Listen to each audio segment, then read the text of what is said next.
we'll watch this one right now. Honestly, I think we're gonna watch this one right now. This is the final video we're gonna watch. Everything else we're gonna close. All right. By then, what happens? Dark Blue Caprice. The truth about the DC sniper manhunt. I did hear about this event. I do admit I did hear about this event previously, and I know about this event previously. It's one of the things I personally haven't researched it, but I know about this. The DC sniper hunt. Yes. Yeah, it's there was a few notable cases of snipers in U.S.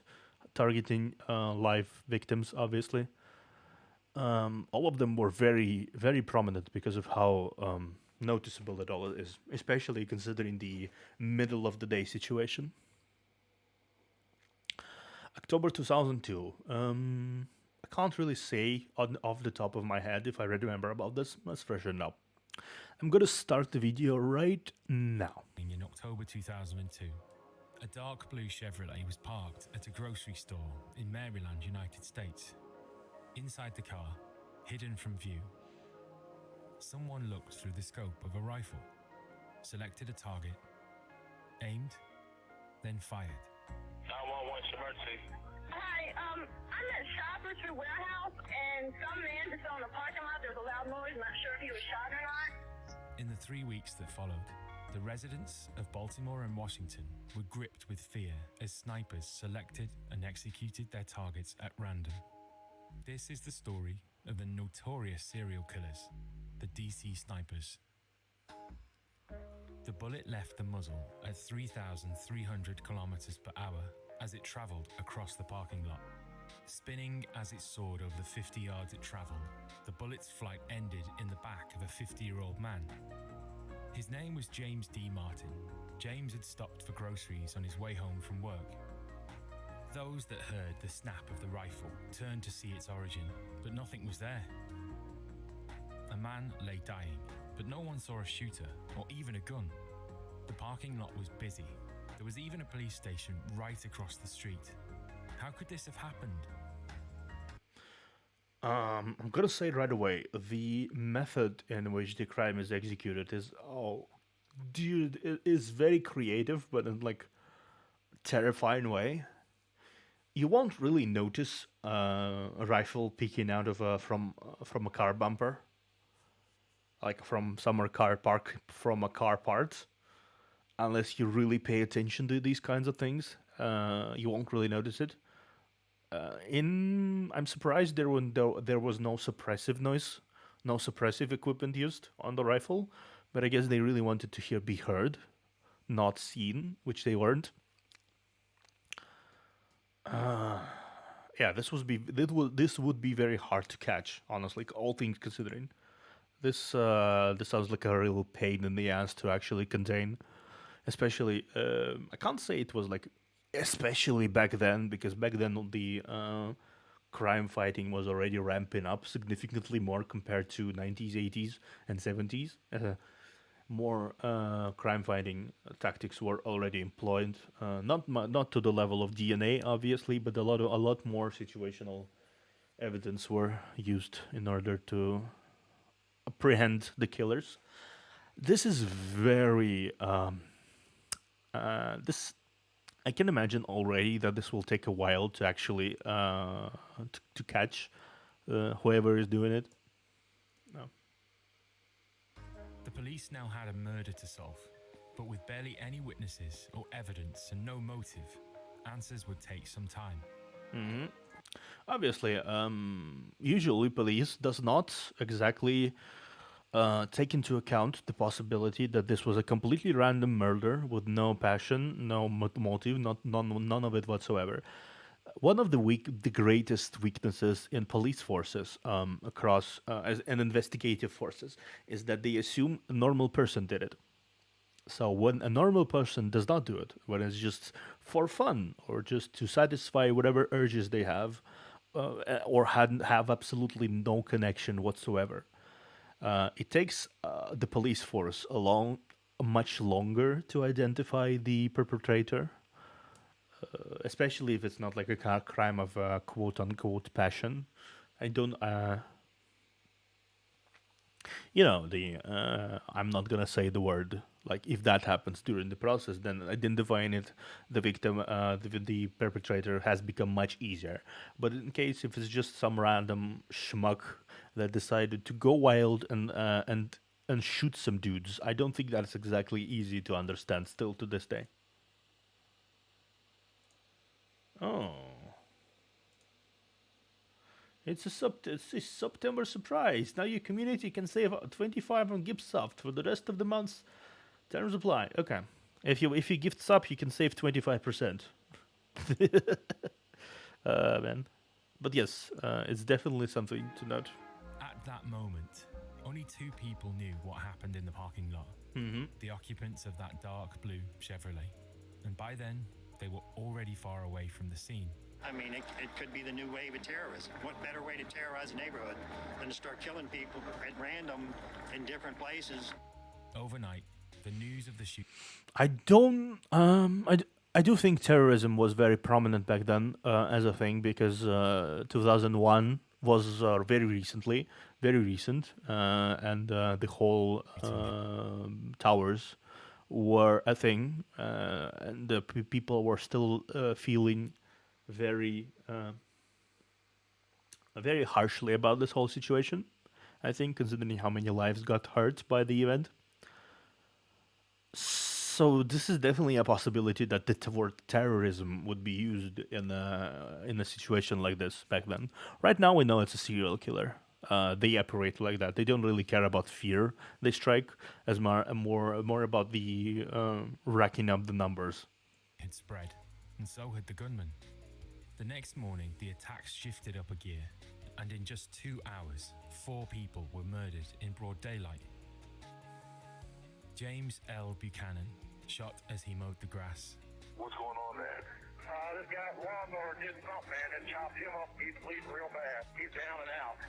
Prem Kumar Walakar, killed whilst filling up his taxi at a gas station. Sarah Ramos, reading a book on a bench.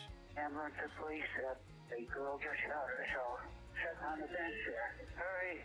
Laurie Ann Lewis Rivera, killed whilst vacuuming her car at a Shell station. Then, at 9:20 p.m., Pascal Charlot, shot whilst out for a walk.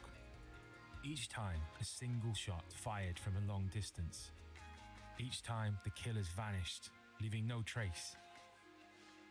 Yeah, considering only a muzzle, considering only a barrel of the gun was pointed out towards of the car.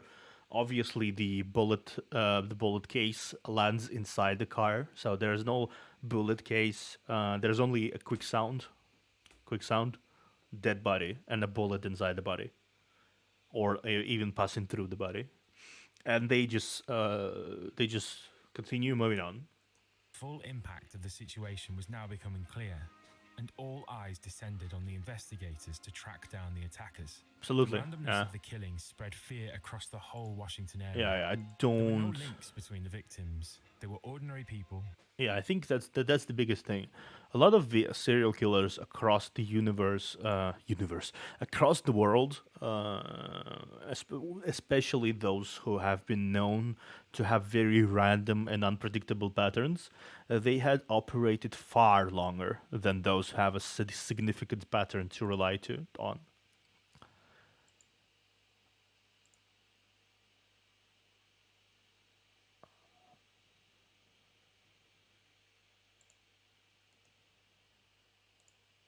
It's it's quite a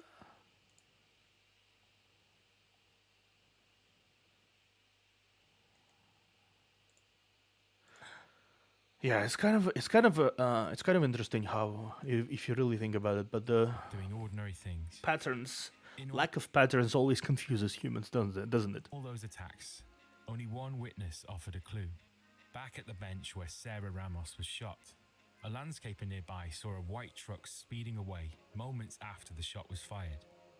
the police sent out a message to look out for this vehicle. Police are stopping white trucks and vans, but have not found any suspects. That has made the community nervous.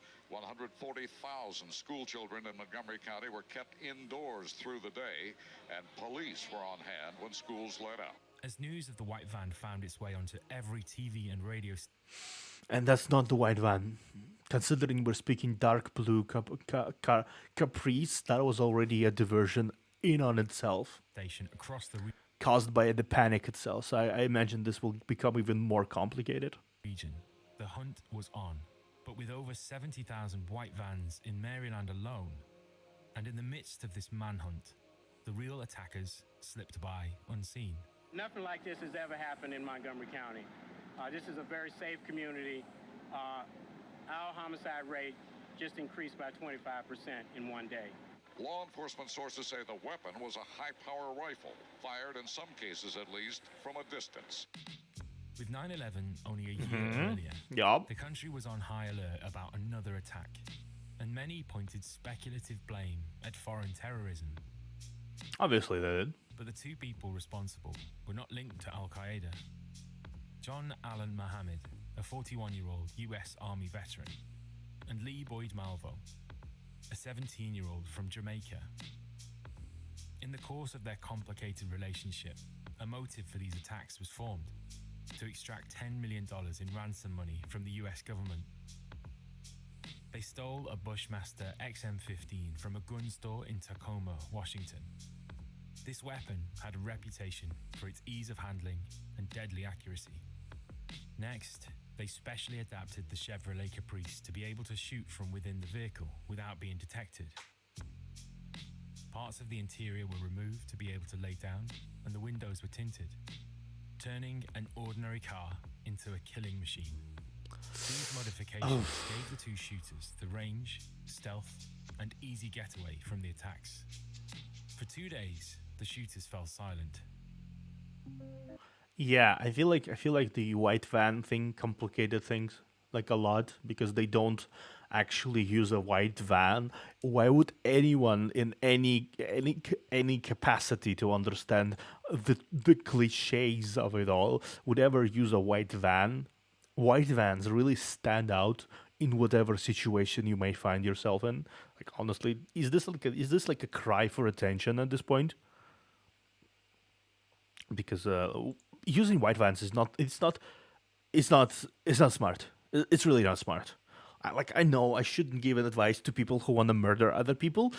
Like that's not exactly that's not exactly a good advice to give to anyone. But don't use a white van in any situation. It's The U.S. Marshals and Secret Service is looking for whoever is responsible for the worst murder spree that has ever happened here. Is it the worst murder spree that ever happened there? Pretty sure not. But the people were scared to go outside, to go to work. Questions were asked. Obviously, Is it even safe for children to go to school? Obviously. We have no information that this is anything to do with the schools. I think the school kids are safe. We won't create a situation of panic. So please, the media, if you can help me get that message out. But the attackers were listening, and their grip on people's fear had only just begun. In a deeply defiant move, the next shot to be fired by Lee Malvo and John Mohammed was aimed at 13-year-old Iran Brown as he arrived at his school in Bowie, Maryland. Hello, this is Benjamin Caston Middle School. We have a child out front that says he's been shot. Despite his injuries, Iran survived. As detectives scoured the scene for evidence, they found an area of ground that looked different, disturbed as if someone had been lying down, and nearby a shell casing. Next to that, a tarot card. The card that the shooters chose to leave was the death card. On it, written carefully in blue ink, read the message, "Call me God."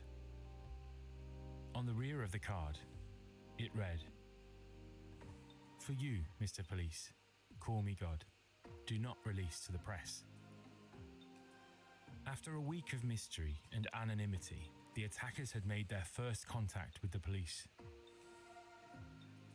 Despite the police efforts, news of the discovery was leaked, and now all over network news. The death card was now in the public domain, The police had set up a phone number for the public to call with any information. And with this new development, calls increased dramatically. Phone lines were so busy at times that callers Obviously, a lot of people would want to try to discover the, oh, I discovered the killer. struggled to get through. I discovered the killer. Actually, there were this or that, and that. It was my neighbor Johnny, who I don't like.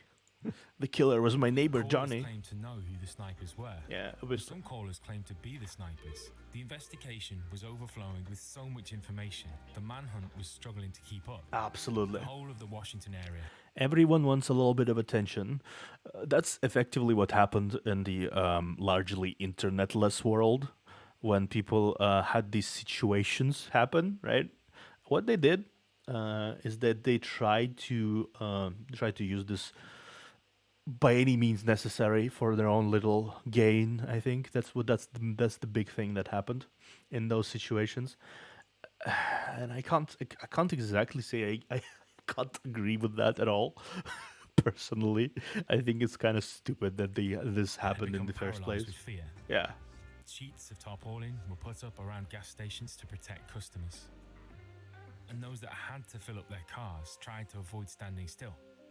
Schools were on lockdown, recess was cancelled. Roadblocks were put up around yeah. If you 4chan back then, 4chan, I'm pretty sure 4chan wasn't really a thing back then. Maybe it was. I don't know.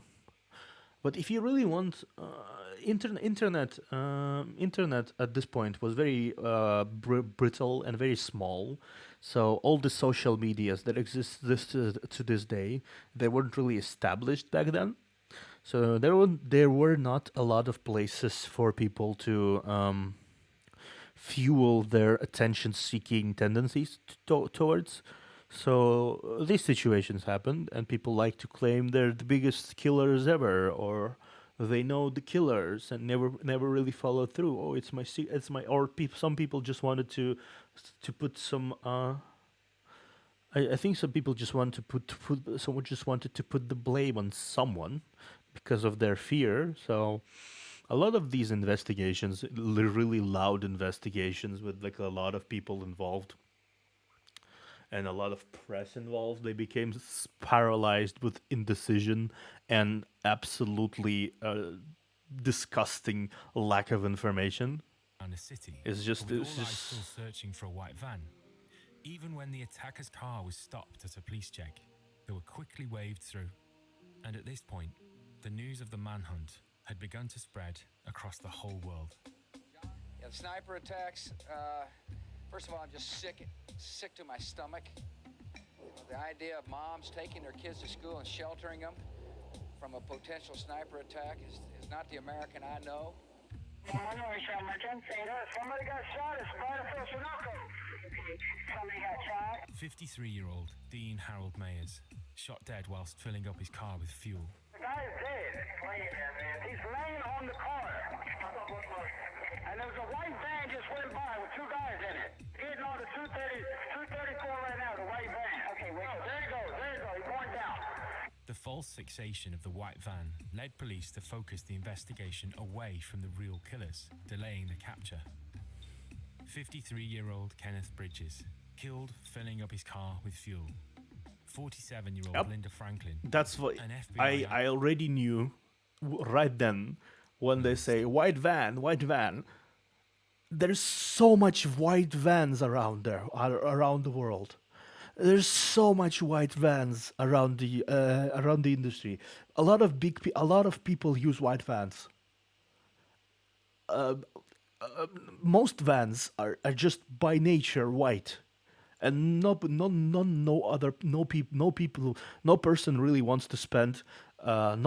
really wants to spend money to like color something, so you just use it as default white van. So obviously there's gonna be a white van almost everywhere, and this witness unintentionally muddied the entire investigations for probably weeks. shot in a covered parking lot at Home Depot. 37-year-old Jeffrey Hopper shot in a parking lot near a steakhouse in Ashland, Virginia. There, Miraculously, he survived. At the scene of this shooting, police found a letter attached to a tree. In it, a demand for $10 million. It read, "Your children are not safe, anywhere, at any time." The letter also said that the snipers would call the steakhouse at 6 a.m. But by the time this information was forensically processed and read, that deadline had already passed. In the past several days, you have attempted to communicate with us. We remain open and ready to talk to you. Call us at the same number you used before. Police hoped the sniper would call back, and when they did, they'd set a trap in place. Every payphone in the area was tracked and monitored. When the sniper called, the police were ready to make their move.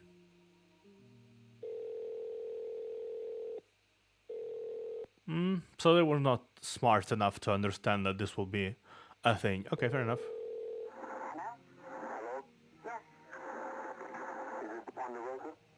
Who is this? Don't say anything. Just listen. Oh my God. We're not going to hurt. We're not going to I'm listening. The call was traced to a payphone at a gas station in West Richmond. But by the time this information reached the FBI, it was already 10 minutes since the call had taken place. The police arrived and arrested 2 men sitting in a white van nearby. These 2 men had nothing to do with the case. Obviously. Because they were just there in a white van doing whatever the hell they wanted to do. Again, the snipers had slipped by unnoticed. Meanwhile, calls kept coming in to the FBI tip line. And once again, the snipers made contact. Don't say anything, just listen. Where are the people that are causing the killing in your area? We have called you 3 times before, trying to set up negotiations. We've got no response. People have died. Yes, sir. Any information at Montgomery County Police Hotline. We're not investigating a crime. Would you like the number? And that was stupidity in play. This call in particular got the attention of Officer Derek Balilas, a Montgomery County police officer, because he thought he had heard the caller's voice before. In a previous call, the man had given information about another incident that happened in Montgomery. Hey, Peppermint. Just subscribed. Thank you, Peppermint VT, for subscribing. Welcome to the librarian. Yes, you are a founder, because this is you're one of the first people to actually subscribe to me, and thank you for that. Thank you for that. I appreciate the subscription. I appreciate it. I definitely appreciate it.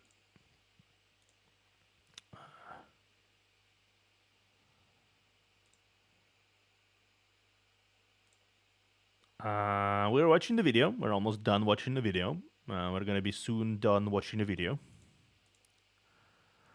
But yeah, welcome to the library, and enjoy your pass, enjoy your emotes, and we're gonna be finishing in a moment. But I'm glad you decided to subscribe. Use the emotes wisely. And was very insistent about them getting more information on it. The incident report described a robbery. The cashier was shot but survived. The store manager, Claudine Parker, was killed, and a suspect was chased down an alleyway by a police officer, jumping over fences and eventually getting away. After searching the area, the police had recovered fingerprints on a brown paper bag that the suspect had dropped. This incident had been unrelated at this point, but now police started looking for links. The fingerprints belonged to Lee Boyd Malvo.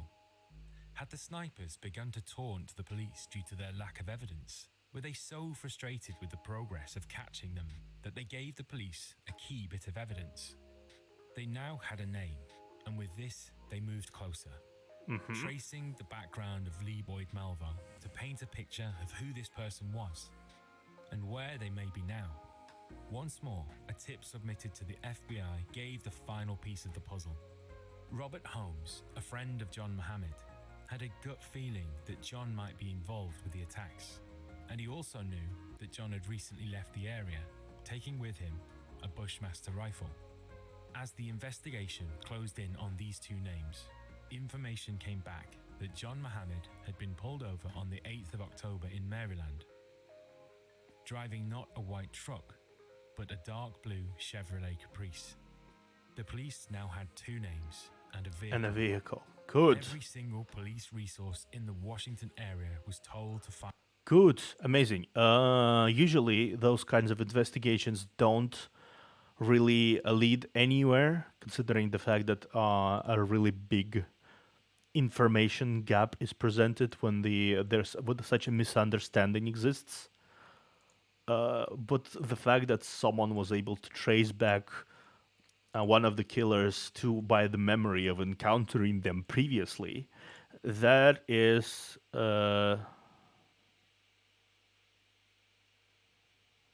always good. That is always good.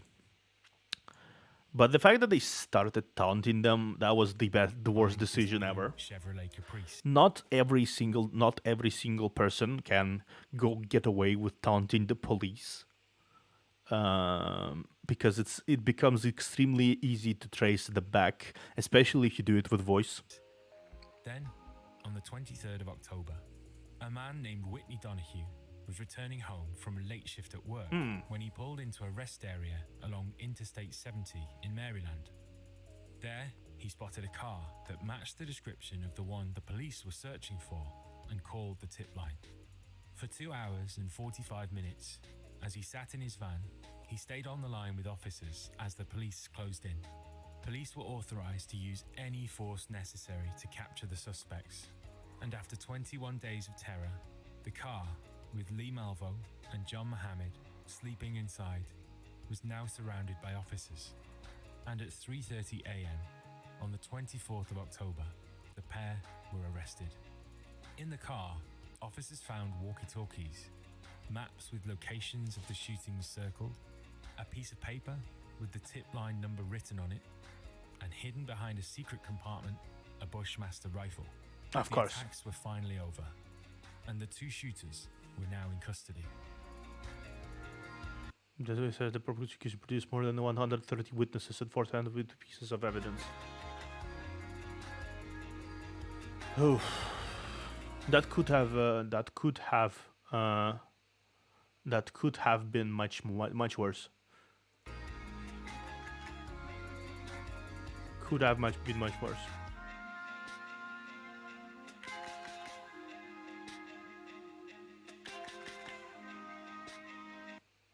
Yeah, could have been much worse if they didn't start taunting them, if they just wanted to go on a killing spree. It could have been much worse.